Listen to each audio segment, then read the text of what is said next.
여러분 안녕하십니까? 밖에는 지금 비가 내리고 있습니다. 네, 소나기는 아니고 활동하는데 큰 지장이 없이 우산만 들고 가면 좀 지장 없는 비. 그러니까 시원한 날씨, 아주 활동하기 좋은 오늘 날씨입니다. 비는 오지만 어쨌든 그래서 저도 이제 근무하는데 상당히 좀 부드럽고 좋습니다. 자, 오늘은 여러분께 이제 우리 이 국가보훈부가 위상을 좀 올릴 수 있는 방법이 없나 하고 그동안에 제가 고민을 좀 해봤어요.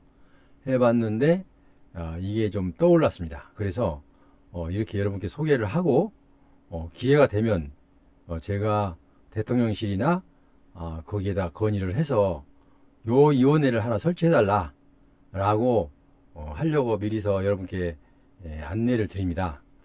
자, 기획재정부 이게 뭐 하는 곳입니까? 원래는 그 장관급인데 부총리급입니다. 부총리. 그러니까 총리 산하 밑에 부총리가 두 명이 있는데 부총리급 국무위원입니다. 기획재정부 장관은 부총리다. 이렇게 아시면 되겠고요. 다 아시는 얘기죠? 자, 설립이 2008년 2월 29일 날 직원 수가 1,084명입니다. 그러니까 기획재정부는 직원이 1,000명이 넘습니다. 1,000명이 넘어요. 자, 그렇게 많은 일을 하고 있습니다. 기획재정부가. 우리는 언론 생각할 때 예산만 다루는 걸로 그렇게 생각했죠. 근데 그게 아니고, 자, 여기 보시면 소관사무에서 제가 좀 나열을 했어요. 중장기 국가발전 전략 수립. 어마어마하죠? 타이틀이. 그 다음에 재정정책의 수립. 그 다음에 총괄 조정. 그 다음에 예산 기금의 편성, 집행, 성과 관리.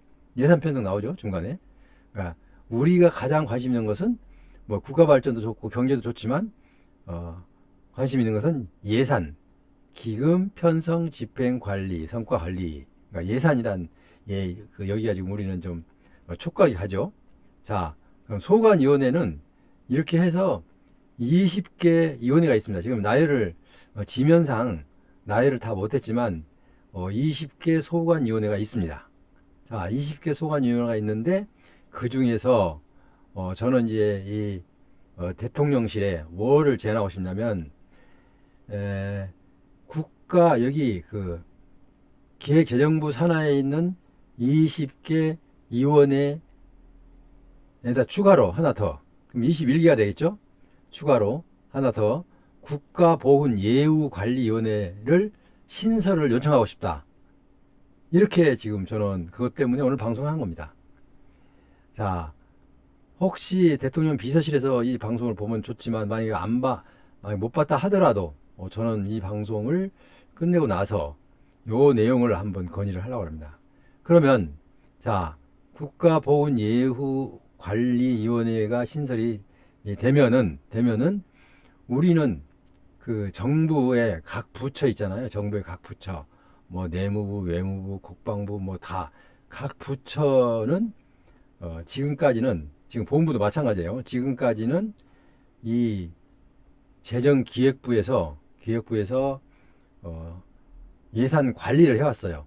그러니까 무조건 자기들이 막 앞뒤 막 자르고 하는 게 아니고 전년도를 기준으로 해서 여기 부서는 이런 저런 사정이 있기 때문에 예산이 불필요한 예산이 있다 하면 그 예산을 다른 부서로 옮깁니다. 그렇지 않고 반대로 여기는 이 위원회는 사실상 좀 활성화가 필요하다 그러면은 다른 데서 좀 끌어올 수도 있고 이렇게 해서 조정을 할 수 있는, 그러니까 모든 정책을 조정할 수 있는 위원회가 바로 우리 그 소관위원회가 20개 위원회가 바로 그겁니다. 20개 위원회는 제가 더보기란에 붙여놓을게요. 더보기란에. 자, 그러면 우리도 하나 더 들어가면 21개가 된다. 그러면 만약에 여기가 우리 의견이 받아들여져서 국가보훈예우관리위원회가 신설이 된다면 우리는 급여하고는 별로 신경을 안 써도 됩니다. 왜냐하면 사전에 여기서 알아서 지금 형편이 이래저래 하는데 국가보훈 가족에게는 최소한 이 정도는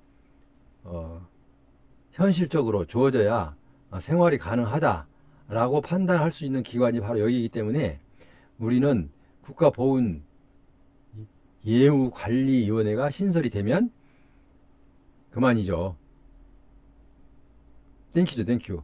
자, 그렇게 우리는 제가 그거를 고민을 해오다가, 왜냐면 보훈 예산을 그러면 좀 앞으로 좀 당겨주고 전체 예산에서 안배를 하지 말고 보훈 예산은 항상 고정으로 해서 미리서 해놓고 이렇게 주면 좋지 않느냐라고 얘기를 하려는 그 의도에서 제가 이 방송을 시작했는데, 만약에 국가보훈예우위원회가 생기면은 당연히 우리는 이제 고민할 필요가 없죠.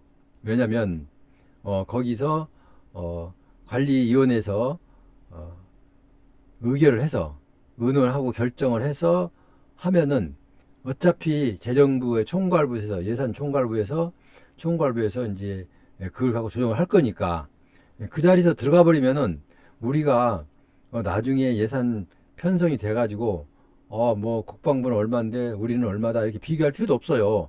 왜? 미리서 여기서 정하기 때문에.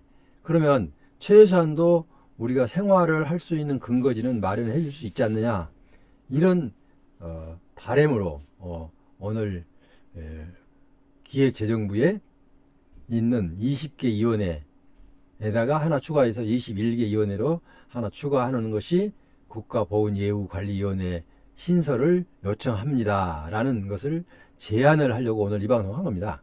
자, 그래서 우리가 우리 국가보훈예우관리위원회가 신설이 되면 이제 우리는 특별히 뭐를 참전수당을 적게 줬느니 많이 줬느니, 아니면 또 뭐 급여가 적지 뭐 7급이 적지 많지, 이런 쓸데없는 걱정을 할 필요가 없다는 거죠.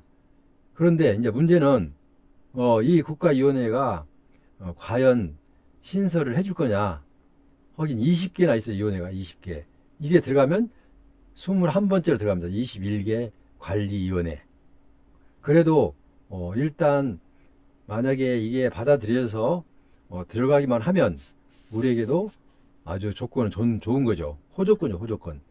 이렇게까지 힘들게 살지 않아도 된다는, 그러니까 우리 급여에 대해서 고민하지 않아도 된다는 생각이 들어갔습니다. 그래서 항상, 그러니까 무슨 얘기냐면, 원래 그 기획재정부에서는 모든, 지금 시작했어요. 9월달이니까 벌써 모든 부서로부터 내년도 예산을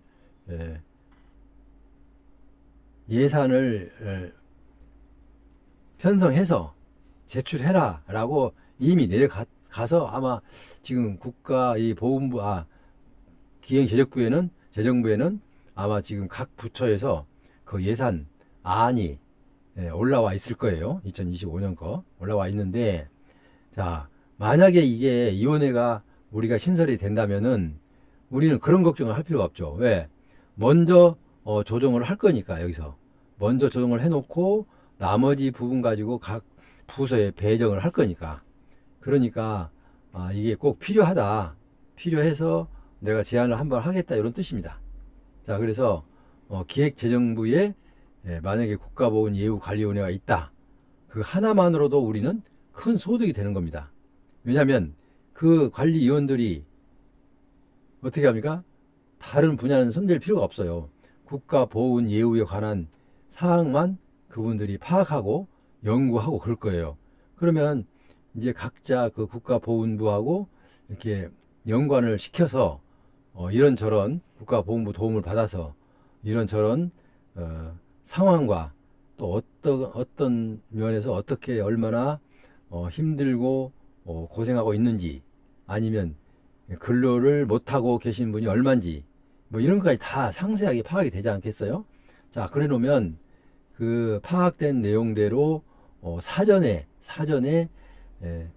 욕심은 우리 보훈부 거는 미리서 배정하기 전에, 각 부처에 배정하기 전에 미리서 확정을 좀 해줘라, 이런 뜻입니다. 미리서 결정을 해주고 나머지 부분 가지고 이제 각 부처에 일단은 배정을 해 주십사 하는 내용입니다. 그래서 우리가 그렇게 해야지 뭐 참전 유공 참전 뭐 유공자 수당이 뭐 얼마 적니 많니 뭐 3만 원이니 뭐 5만 원이니 그렇게 따질 필요가 없어요. 이 위원회 우리가 관리위원회가 신설만 된다면 왜 여기서 미리서 사전에 조율이 될 거니까 그러세요. 사전에. 그래서 이거는 정말 필요합니다. 왜냐면 제가 예산부서에 있기 때문에 있어 봐서 알아요. 그래서 이것도 제가 한번 제안을 하는 거죠.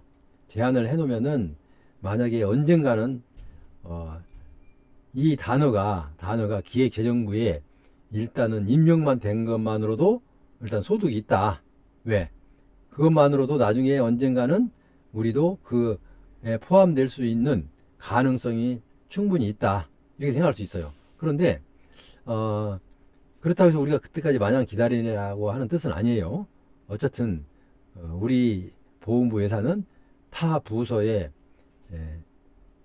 상관없이 먼저 미리서 딱 정해놓고 나머지 부서는 이제 그 나머지 가지고 이제 배정을 받도록 그렇게 했으면 좋겠다라는 욕심에서 오늘 이 방송을 하는 겁니다. 제가 이 내용을 좀 더 다듬어서 일단 대통령실에 한번 또 건의를 해 보겠습니다. 그래야지. 그래서 우리는 이렇게 계속하면 안 돼요. 왜냐면요. 자, 미국 예를 한번 들어볼까요? 미국은요. 자기 국토가 위험을 받는 경우는 하나도 없어요. 자기 국토가 위험을 받는 경우가 하나도 없다. 그러면은 우리나라처럼 생각한다면은 거기는 군인이 없어도 돼요. 말하자면. 그런데 미국에는 군인이 엄청 많아요. 왜냐면 쉽게 너무 또 좋은 표현으로 한다면은 세계 경찰 국가잖아요. 세계 경찰 국가. 그러니까 모든 나라의 평화와 안정을 도와주는 나라니까. 남의 나라를 도와주려고 생긴 거랑 똑같아요. 미국은요. 그래서 자기 본토에는 아무 염려가 없어요. 군인이 없어도 돼요. 그런데 왜 우방국들을 침략을 무단으로 좋은 평화 시설에 무단으로 침략하는 데를 그런 데를 좀 제재하기 위해서 이렇게 많은 병사를 두고 있습니다. 자, 그런데 그분들이 외국에 나가서 이제 뭐 사망하거나 아니면 또 부상을 입고 이제 종전을 했다든지 아니면은 또 뭐 기간이 돼서 들어오면은 자, 그분들은 모두가 국가 예우를 받게 됩니다. 그런데 거기 그 예산 미국에 있는 국가보훈위원회는요 엄청나게 직원이 많아요. 그래서 그분들이 그 많은 분들 외국을 도와주기 위해서 가서 전투하다가 다쳤는데 미국에서 보상금을 준다? 어떻게 생각하면 좀 이해가 안 될 수도 있잖아요. 그러나 미국은 경제적으로 여유가 있고 또 세계 경찰 국가로서 이상을 가져야 되기 때문에 그렇게 하고 있습니다. 자비를 써가면서 자국의 국민들을 하망도 하고 부상도 있고 그런 위험을 안고서도 일단 외국에 파병을 합니다. 그거는 왜 세계의 평화와 안전을 위해서 한 거죠. 그러니까 미국 같은 나라가 있는 게 참 우리는 다행스럽죠. 만약에 그런 나라가 세계를 전체적으로 관리할 수 있는 나라가 없으면은 이 적은 나라에서는요 평화를 유지하기 어려워요. 우리나라만 봐도 그렇잖아요. 우리나라도 지금 뭐 북한 요새는 계속 너무 쇠약해지고 김정은이가 좀 머리가 나빠서 시진핑이 두고 그러니까 자기 국경하고 겹쳐 있는 중국을 두고 그 멀리 있는 러시아에 가서 푸틴을 만났어요. 근데 푸틴도 방문을 했어요. 근데 푸틴을 와서 거기서 예를 들면 보통 가면은 거기서 뭐 하루나 이틀 기거하고 오고 그러잖아요. 근데 푸틴은 하루도 안 잤어요. 그냥 다니러 와버린 거죠. 자, 그런데 이제 김정은이는 지금 낙동강 오리알이 됐어요.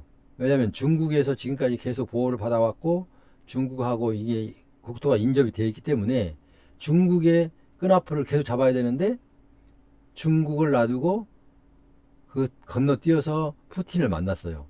이게 괘씸죄에 걸린 거예요, 괘씸죄. 제가 보기에는요, 북한도 요번에 그 김정은 시대에서 아마 막이 내려지지 않을까 이런 생각이 들어요. 그러니까 모든 그 우주의 질서를 보면요, 이게 4대를 못 가요, 4대. 옛날에 고려 말에 신라 말 고려 초에 최씨 무단 정치가 있었어요. 그때도 60여 년 동안 무단 정치를 했는데 엄청난 뭐 임금을 그 좌지우지하는 정도로 대단했죠. 대단했는데 첫째 최충부터 해서 네 번째 아들, 그러니까 4대에 들어와서 그 막강한 최씨 무단 정치가 무너지고 말았어요.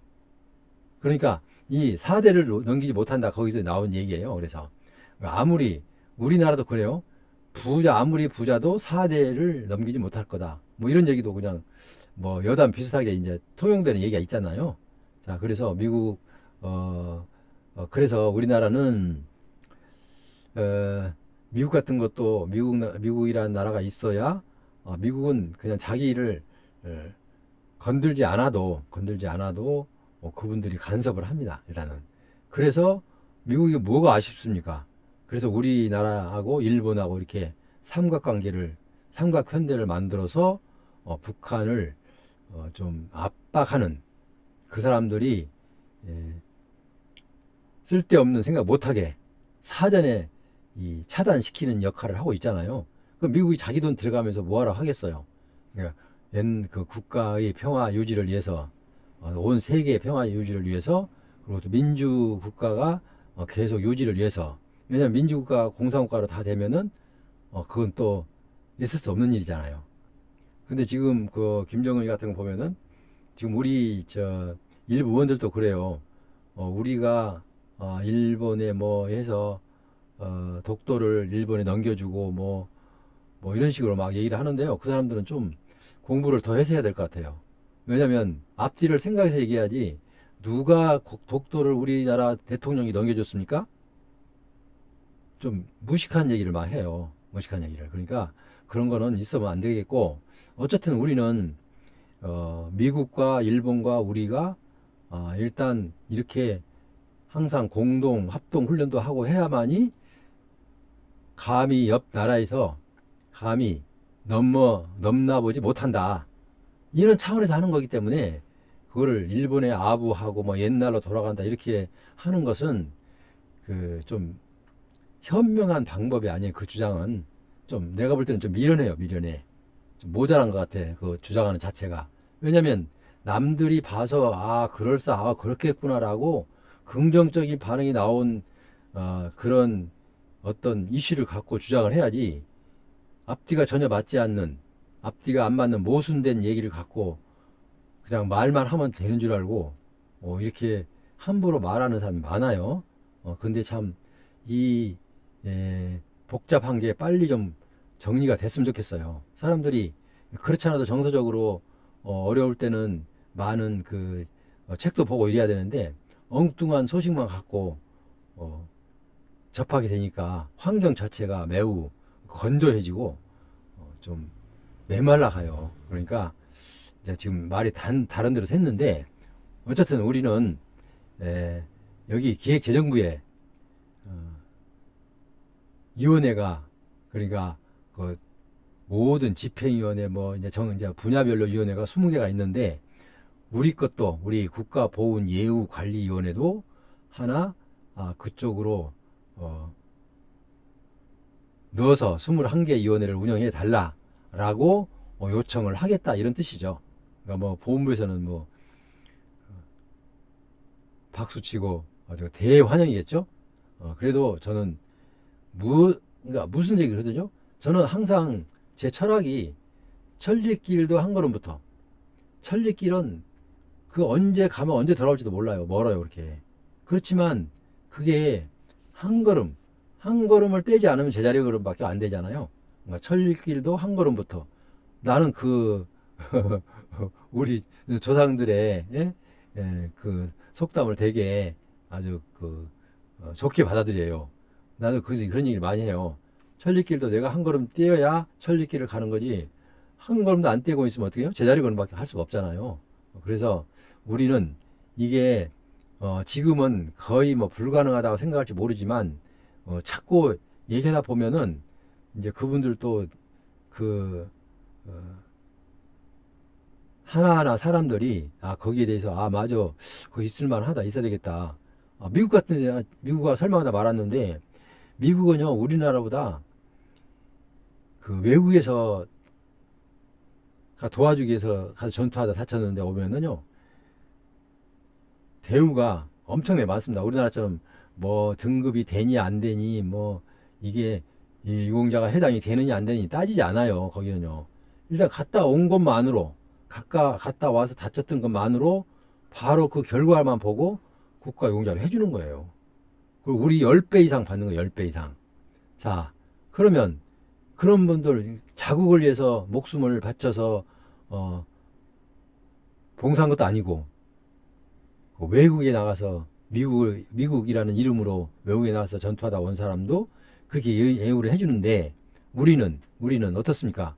우리나라를 지키다가 땀 흘려 피 흘려 부상을 입고 전사하고 또 장애인이 되고 이런 사람들 이렇게 홀대하고 있으면 되겠습니까? 그래서 분명한 것은 국가보훈예우관리위원회가 신설이 돼서 기획재정부에 하나의 신설이 돼서 20개 위원회에서 21개 위원회로 좀 늘어났으면 좋겠다. 또 이렇게 건의를 하겠다라는 뜻으로 오늘 이 방송을 했습니다. 함께 하신 여러분, 이제 이제 막간에 좀 죄송한 얘기 좀 할게요. 이제 이제 사이트를 들어가면 이제 뭐 구독 중 이렇게 나오잖아요. 그럼 구독 중 하면 구독 중이라고 써있는 거는 다시 누르면 안 돼요. 왜? 구독 중을 또 누르면 그건 이제 취소가 돼요. 취소. 그러니까 한 번 눌러놓으면 계속 안 눌러도 돼요. 좋아요만 누르면 돼요. 좋아요, 알람 설정만. 구독 누르신 분은. 근데 구독을 안 누르고 이제 빈칸으로 되어 있으면 거기다가 한번 눌러주면 구독 중으로 변하면서 뭐 종으로 변한다든지 이게 변해요. 그러면 한 번만 하면 돼요. 한 번만. 여러 번 하면, 어떤 분들은 여러 번 볼 때마다 한대요. 볼 때마다 하면 그 구독자가 되었다, 한 번 또 하면 취소했다, 또 하면 됐다, 짝수 홀수 짝수 홀수 하면 홀수에 속하면 구독자가 발생이 되고, 또 짝수 하면 없어지고 이래요. 그러니까 한 번만 딱 누르시면 절대 누르시지 말고 좋아요, 알람 설정. 구독은 뛰어넘어서 알람 설정은 내가 솔로몬에서 어떤 방송을 할 거다 라고 3, 4초 정도 아마 예고가 나간다고 말씀드렸어요. 그렇기 때문에 좋아요고 알람 설정을 해 주시되, 만약에 지금 짝수를 내가 눌렀는지 홀수를 눌렀는지 모르면은 거기에 일단 구독 중이라 나오면 손대지 말고, 구독 중이라고 생각 안 돼 있으면은 한번 눌러주고 그렇게 하세요. 제가 여담으로 좀 했는데 이건 또 사실이에요. 그리고 또 여러분께서 제가 이렇게 제안을 이 기관에, 대통령실이나 어디 기관에 제안을 할 때도 그분들이 저한테 응원을 받고 있는 사람이 몇 사람이냐 이걸 봐요. 근데 사실은 지금 누적 조회수는 한 300만 돼요. 그런데 구독자는 형편에 적습니다. 그러니까 또 근데 그분들은 볼 때 구독자, 이분이 이 사이트가 구독자가 몇 명이나 되는가 그걸 봐요. 그걸 보면은 적으면 무시당할 수가 있어요. 그러니까 여러분을 위해서 제가 이렇게 열심히 대통령실에도 건의를 하고 하는데 무시당해버리면 누가 손해예요? 여러분들이 손해잖아요. 저는 국가용자가 아니니까 손해 볼 이유가 없죠. 그러니까 그래서 이제 말씀드리는 거예요. 그건 이제 뭐 이거 좀 더 눌렀다고 해서 제가 어떻게 큰 이득이 생기고 그런 건 아니에요. 그래서 저는 이제 나름대로 이 방송도 하고, 또 저에게 이제 상담이 들어오면은 저한테 요청이 있으면은 도와드리기도 하고 뭐 이런 여러 가지를 하기 때문에 저는 상관이 없어요. 그러니까 여러분들을 위해서 저도 그래도 그 국가가 돌아가는 걸 좀 알기 때문에 이런 제안도 할 수 있고, 또 경험도 있기 때문에 이런 제안도 할 수 있다는 거 생각하시고, 저에게 항상 힘을 실어 주십시오. 지금까지 함께 하신 여러분 대단히 감사합니다. 날씨도 시원한데 좀 마음 편안하게 푹 쉬시기 바랍니다. 그럼 다음 시간에 다시 뵙겠습니다. 안녕히 계십시오.